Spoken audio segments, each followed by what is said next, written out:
அடிக்கிற வெயிலுக்கு உடம்புல எனர்ஜி குறைஞ்சிருச்சா, அப்போ இந்த ஜூஸை வந்து ரெடி பண்ணி குடிங்க. உடம்பு வந்து சட்டுன்னு ரெடி ஆகிடுங்க.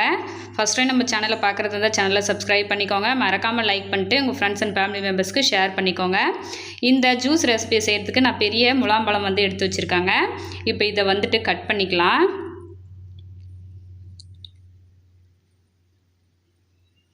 இது வந்து பார்த்திங்கன்னா உள்ளார ஃபுல்லாக நிறைய பல்ப் இருக்குங்க. அதனால் இந்த பெரிய பழம் வந்து எடுத்துக்கிறேன். எடுத்துகிட்டு இதை கட் பண்ணிவிட்டு இது உள்ளே இருக்கிற விதையெல்லாம் க்ளீன் பண்ணிவிட்டு இப்போ நம்ம கரண்டி இருக்குல்ல, அதை வச்சு இந்த மாதிரி சுரண்டி எடுத்தோம்னாவே சூப்பராக பழம் வந்து அருமையாக சுரண்டு வந்துடும். எல்லாமே க்ளீனாக நம்ம எடுத்துடலாம். அந்த தோல் மட்டும்தான் மீதி ஆகுங்க. நமக்கு பழம் கொஞ்சம் கூட வேஸ்ட் ஆகாது. இந்த மாதிரி வச்சு நம்ம எல்லா பழத்தையும் சுரண்டிக்கலாம். இந்த மிக்ஸி ஜாரில் எந்த அளவுக்கு பிடிக்குமோ அந்த அளவுக்கு சுரண்டி சேர்த்துக்கலாம்.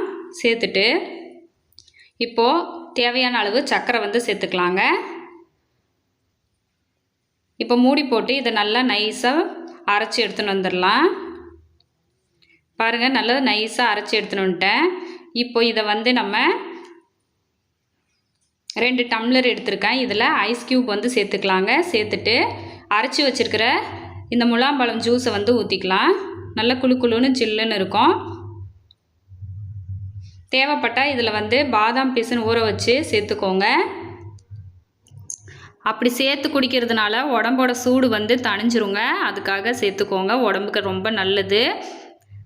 அவ்வளோதான், ரொம்ப சூப்பரான முலாம்பழம் ஜூஸ் வந்து ரெடி ஆயிடுச்சு பாருங்கள்.